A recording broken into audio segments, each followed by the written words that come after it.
Saham DSA menjadi penopang utama IHSG ditutup melesat 6,58% di level Rp97.200 per saham. Saham BCA ditutup menguat 1,76% di level Rp8.575 per saham.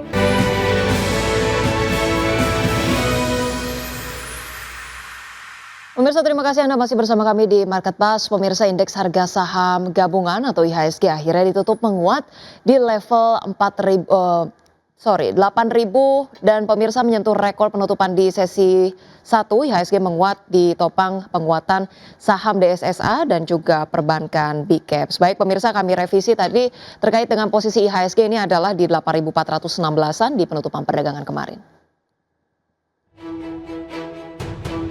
Indeks harga saham gabungan atau IHSG ditutup menguat 0,55% di 8.416,88 di akhir perdagangan Senin.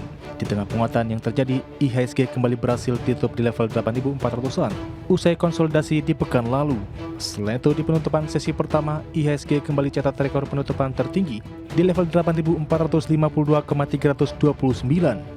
Sektor properti dan real estate melaju 2,41%, sektor barang konsumen siklikal naik 2,03%, dan sektor energi menguat 0,91%. Sementara sektor barang baku turun 2,06%, dan sektor teknologi melemah 0,98%.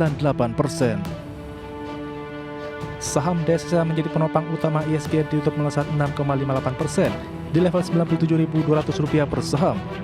Saham BCA ditutup menguat 1,76% di level Rp8.575 per saham, dan saham RIS melejit 19,89% di level Rp10.550 per saham.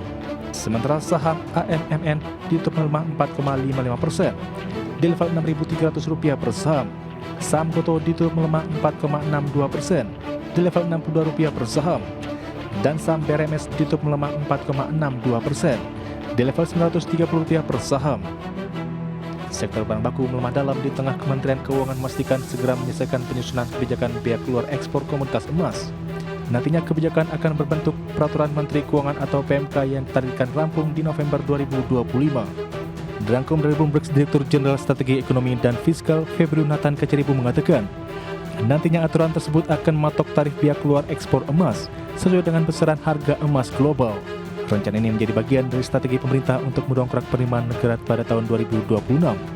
Rencana pengenaan tarif biaya keluar tersebut dilakukan berdasarkan hasil pembahasan bersama kementerian lembaga dengan acuan tarif berasal dari harga mineral acuan emas. Ketika harga emas berada di atas $3.200 Mega per troy ounce, maka akan dikenakan tarif sebesar 15%. Sementara untuk emas, harga di bawah $3.200 hingga $2.800 Mega per troy ounce akan dikenakan tarif sebesar 12,5%. Berbagai sumber untuk IT Action. Dan pemirsa, untuk membahas mengenai proyeksi perdagangan di pasar modal hari ini ataupun IHSG, kita sudah tersambung melalui line Zoom bersama dengan Bapak Hendra Wardana, founder dari Republik Investor. Baik, selamat pagi Pak Hendra, apa kabar? Selamat pagi Mbak Uca, baik ya Uca. Ya, baik, terima kasih Pak Hendra sudah meluangkan waktunya di Market Pass. Pak Hendra, kalau kita review perdagangan ataupun IHSG di penutupan kemarin naik di 0,55% ya ke 8.416. Anda melihat kenaikan IHSG ini di tengah tadi kalau kita lihat juga berita sebelumnya pelemahan bursa Amerika Serikat. Apakah kemudian ini karena optimisme walaupun The Fed bisa jadi menurunkan, tidak jadi menurunkan suku bunga, tapi Indonesia akan tetap memangkas suku bunga di pertemuan besok, ataukah kemudian memang ini ditopang kinerja saham-saham Big Caps, atau seperti apa review Anda? Pak Hendra, silakan. Oke Bu Uca, kalau misalnya kita lihat IHSG kemarin naik 0,55% dan asing juga mencatatkan netbuy sebesar 666 miliar ya Bu Uca ya.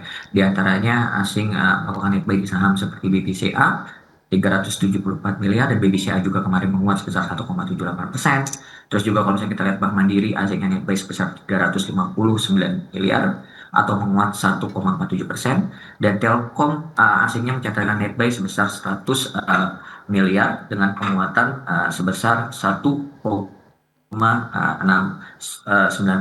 Dan tidak lain kalau misalnya kita lihat juga DSSA pun juga sebagai pendorong dari IHSG kemarin karena menguat sebesar 6,5% dengan bobot 22 poin. Itu untuk saham-sahamnya. Dan terkait dengan apakah BI akan menurunkan suku bunganya. Nah, kalau misalnya kita lihat memang suku bunga The Fed saat ini 4%. Nah, pengumuman suku bunga The Fed akan dilaksanakan sebenarnya 10 Desember 2025, tersisa 22 hari lagi. Tapi kalau misalnya dibilang proyeksi apakah The Fed akan menurunkan, itu secara persentase itu 42,9% setelah Presiden Donald Trump mengumumkan pemerintah Amerika Serikat sudah berjalan normal dari yang sebelumnya kita sama-sama tahu terkait dengan shutdown. Nah, apakah ada ruang untuk BI menurunkan suku bunga untuk besok atau di hari Kamis gitu kan? Nah, kemungkinan sih Bank Indonesia masih akan mempertahankan suku bunganya sembari akan melihat lagi kebijakan-kebijakan yang dilakukan oleh The Fed. Baik, baik. Berarti ini apakah artinya kalau tadi dikatakan 40% ini ekspektasi penurunan suku bunga, berarti 60%, sekitar 60% peluang untuk tidak jadi diturunkan suku bunga oleh The Fed. Betul. Kemudian Pak Hendra, kalau misalnya kemungkinan besar tadi The Fed tidak jadi turunin suku bunga, Indonesia juga diperkirakan bisa jadi mempertahankan suku bunga. Anda melihat proyeksi positif dari saham-saham perbankan Big Caps ini datang dari mana yang terjadi kemarin? Apakah masih akan berlangsung hari ini, Pak Hendra? Oke, kalau misalnya ditanya, ya kemungkinan pada tanggal 19 November pastinya akan cenderung wait and see dulu ya. Karena kalau misalnya Ya. kita lihat terkait dengan inflasi Oktober itu berada di sekitar 2,4 sampai 2,6%. Jadi memang bisa dibilang memberikan pelonggaran juga sebenarnya. Dan kalau misalnya kita lihat BI turunkan outlook kreditnya nih di 2025 menjadi 8 sampai 11% dari sebelumnya 11 sampai 13%. Nah, kita sama-sama tahu pemerintah juga menginjeksi terkait dengan 200 triliun terkait dengan likuiditas ke bank-bank himbara untuk mendorong kredit konsumsi dan produktif pada kuartal keempat, terutama waktu tinggal 1 bulan untuk menutup akhir tahun 2025 gitu kan. Nah, kalau misalnya kita lihat memang dengan inflow-nya saham-saham yang solid gitu kan, juga tekanan outflow yang mereda, dan kalau misalnya kita lihat juga rupiah juga mulai stabil, terus juga kalau kita lihat yield dari SBN juga terjaga rendah dan inflasi juga tetap dalam target serta dorongan fiskal yang bisa dibilang besar gitu menjelang akhir tahun. Jadi kalau misalnya kita lihat apakah IHSG hari ini kecenderungan koreksi, saya melihat akan ada koreksi sehat untuk IHSG hari ini karena kalau misalnya kita lihat market Dow Jones juga tadi subuh ditutup lebih dari 1% mengalami pelemahan, dan kalau misalnya kita lihat regional Asia juga seperti Shanghai juga mengalami pelemahan.